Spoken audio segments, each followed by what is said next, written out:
자, 월가의 레전드 중에 한 명인 피터 린치. 이 사람 굉장히 유명하죠. 그의 마젤란 펀드는 그가 운용했던 13년간 2700%라는 어마어마한 수익률을 달성을 합니다. 그림에 나와지는 것처럼 같은 시기 동안 S&P 500 지수와 비교를 해보면 연평균으로 17.5%가 넘는 엄청난 수익률을 달성을 한 거예요. 자, 그런데 이렇게 대단한 마젤란 펀드에 투자를 했던 투자자의 절반은 손실을 받고, 수익을 본 사람 중에서도 높은 수익을 가져간 사람은 극히 일부분이라고 합니다. 그리고 당시 투자자들 중에는 악담을 쏟아내는 사람도 꽤 많았다고 합니다. 대체 이렇게 월가의 레전드가 직접 운영하던 마젤란 펀드, 이 엄청난 펀드에서 어떻게 고객들이 이렇게 형편없는 수익을 가져갔을까요? 여러분은 왜 이런 일이 생겼다고 생각되십니까? 오늘은 이런 재미있는 이야기로 시작을 해보도록 하겠습니다. 그림은 마젤란 펀드와 S&P 500 지수를 비교한 표입니다. 붉은색이 마젤란 펀드예요. 13년 동안 투자를 했던 투자자라면 S&P 500 인덱스 펀드보다 약 4.5배가량 월등히 높은 수익률을 달성을 할 수 있었을 겁니다. 이렇게 장기간 투자를 했을 때 워렌 버핏이 인덱스 펀드와 헤지 펀드 두 가지 내기를 했는데 인덱스 펀드가 이겼어요. 그리고 시중에 나와 있는 펀드의 약 90%는 이렇게 장기 투자를 했을 때 절대 인덱스 펀드의 수익률을 이기지 못했다. 이게 지난 1980년부터 최근까지 계속 검증이 되고 있습니다. 그런 결과를 봤을 때 이 피터 린치가 운영했던 마젤란 펀드는 정말 월가의 레전드적인 전설적인 펀드예요. 그런데 가장 큰 문제는 이 운용자가 아니라 투자자들에게 있었습니다. 붉은색의 마젤란 펀드의 차트를 보면 매년 원금 손실 없이 꾸준하게 우상향해서 올라간 적은 없어요. 주식시장이 등락을 보일 때 정말 함께 몇 년간 수익률이 하락하기도 하고 몇 년간은 수익이 나지 않고 이렇게 횡보하는 구간들이 있습니다. 마젤란 펀드 투자자의 95%는 이런 구간을 참지 못했다는 거죠. 이런 말을 합니다. 피터 린치, 당신이 그렇게 위대한 투자자라면 주식시장이 폭락을 하던 횡보하던 상관없이 이 마젤란 펀드에서 높은 수익이 계속 나와야 되는 거 아니냐. 그리고 일정 기간 내가 투자를 해봤더니 S&P 500 지수보다 못한 이런 수익률이 나왔다.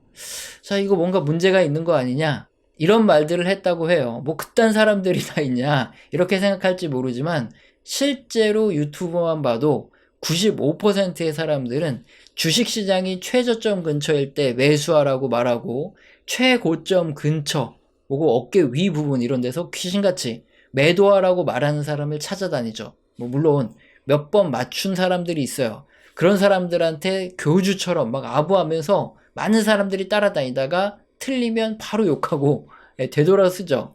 이건 뭐 누군가 잘못되었다, 잘 되었다 이걸 말하는 게 아니라 그게 사람의 본능이라는 거예요. 마젤란 펀드에 투자했던 절반의 투자자들은 오히려 손실을 봤다고 하죠. 이런 이유도 역시나 본능 때문인데요. 그림에서 빨간색 화살표를 체크해둔 부분은 그 당시 주식시장의 최고점 근처이고, 마젤란 펀드도 그 당시에 높은 수익률을 기록했던 그 변곡점 부분이죠. 그리고 파란색 화살표 부분은 역시나 마젤란 펀드도 반등하는 변곡점이죠.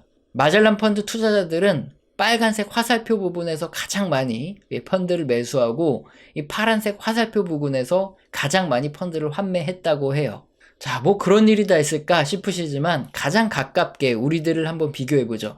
지난 2021년, 여기를 되돌려 생각해보면 기억이 나시겠지만 당시에 주식 유튜버들이 채널이 엄청난 호황이었어요. 유튜브 채널 중에 주식 얘기 안 하면 조회수가 안 나올 정도였죠. 주식시장이 최고점 부근이었을 때 투자자들의 관심이 가장 많고요.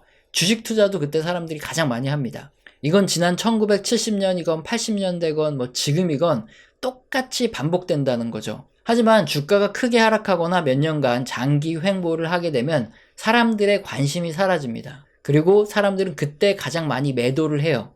주식시장의 최외 저점 부근이 그런 시점들입니다. 이렇게 항상 인간의 본능은 과거에도 그렇고 지금도 그렇고 투자를 망치고 손실을 보게 만들어요. Fear of Missing Out이라고 흔히 포모라고 얘기하는 것이 있습니다. 우리 인간은 원시시대부터 생존을 위해서 계속 우리 뇌가 진화되어 왔어요. 그 중에 가장 원초적인 부분, 이 도마뱀의 뇌라는 부분이 우리에게도 있고요. 이게 의사결정을 직접 간접적으로 결정합니다. 인간이 현대와 비슷한 도시와 사회를 만든 건 30만 년 역사 중에 몇 년일까요? 채 1만 년이 안 됩니다. 뭐 5,500년, 뭐 7,000년 뭐 이런 얘기가 있어요.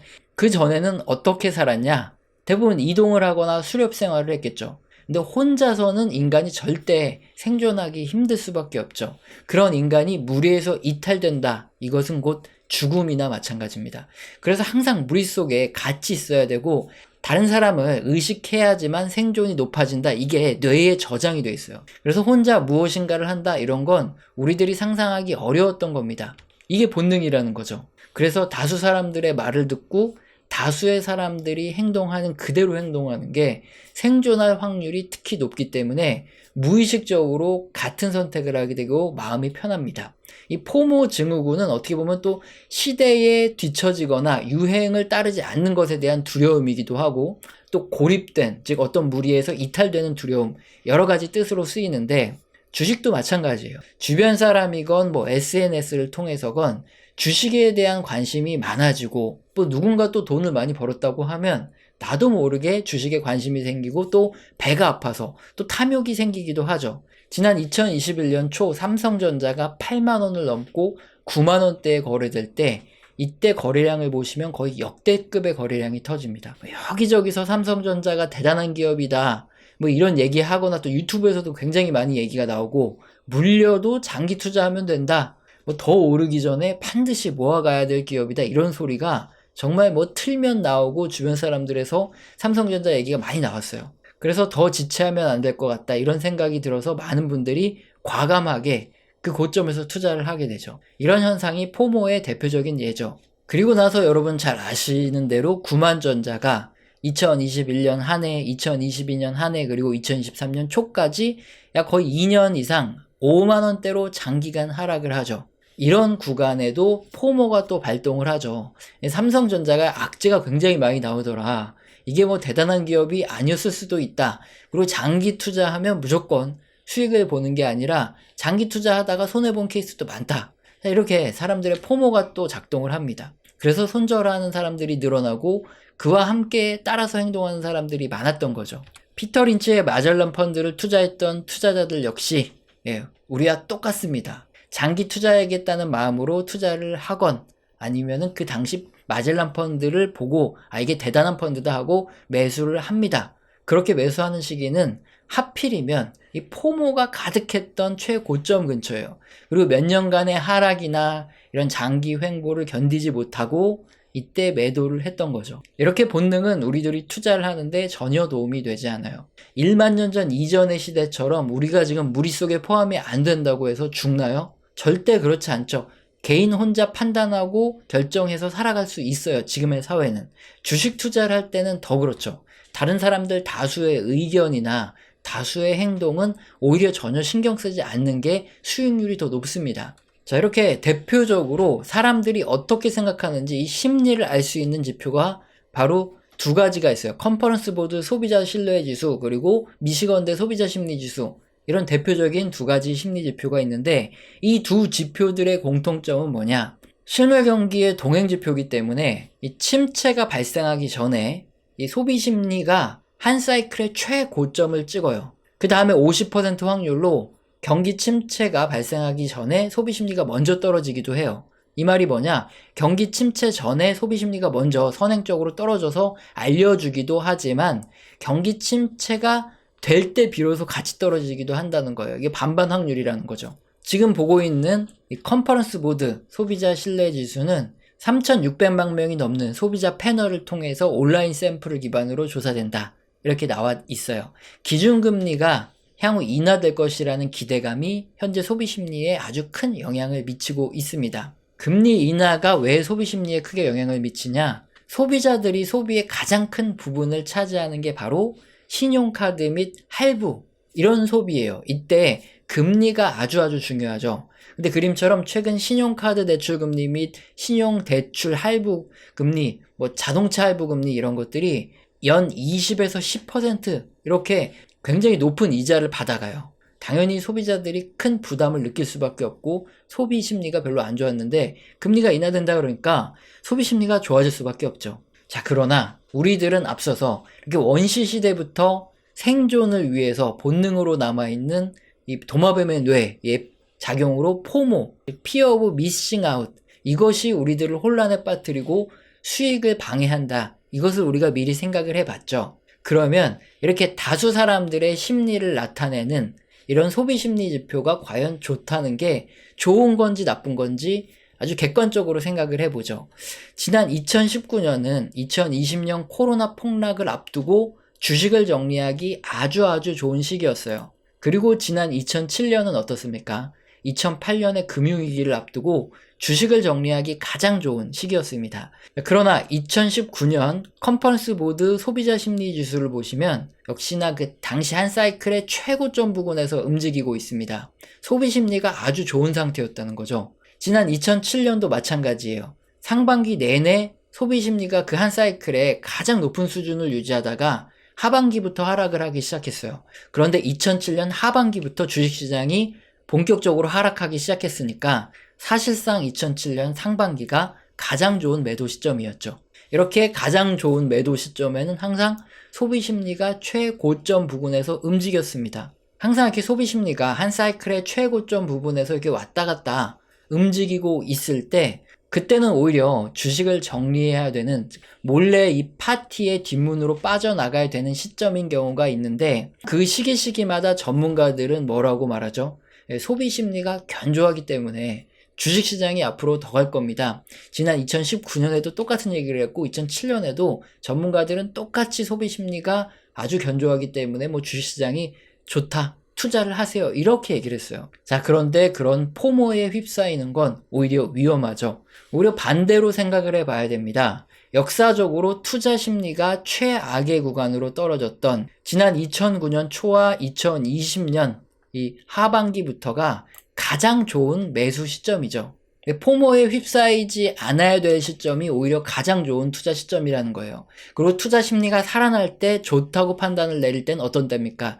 이렇게 최악으로 떨어졌던 투자 심리가 살아난다, 점점 살아난다, 그럴 때는 투자 심리가 점점 개선이 되고 있습니다. 그러니까 투자를 계속 하세요.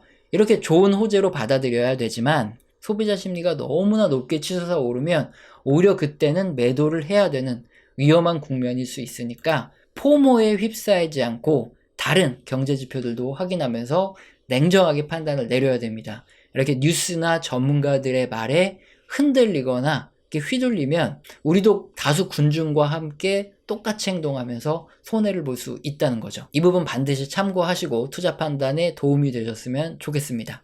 우리 채널에서는 영상 시청하시고 도움되셔서 후원 주시는 감사하신 분들이 계시죠. 제가 말로만 감사합니다 때우지 않고 한 달 동안 소통을 제대로 합니다.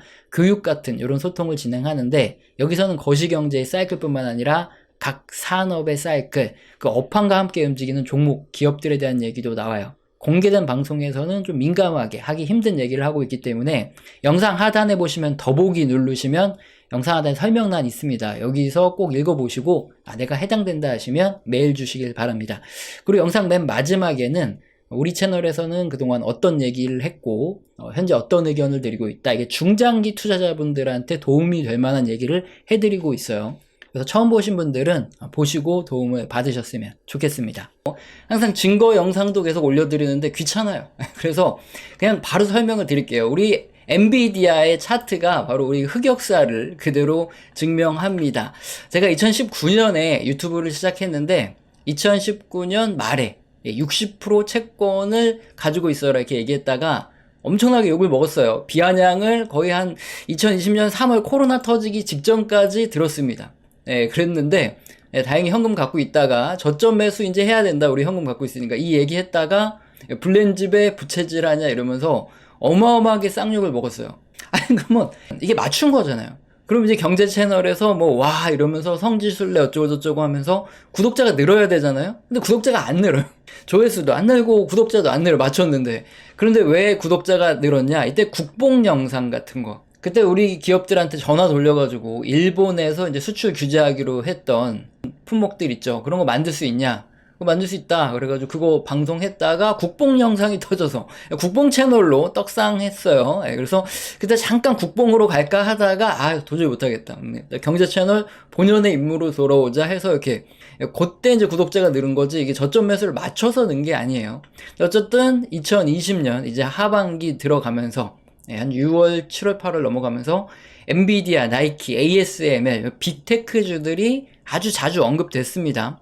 저도 이제 샀다고 이때 얘기를 하는 바람에 졸지에 추천주가 돼버렸어요.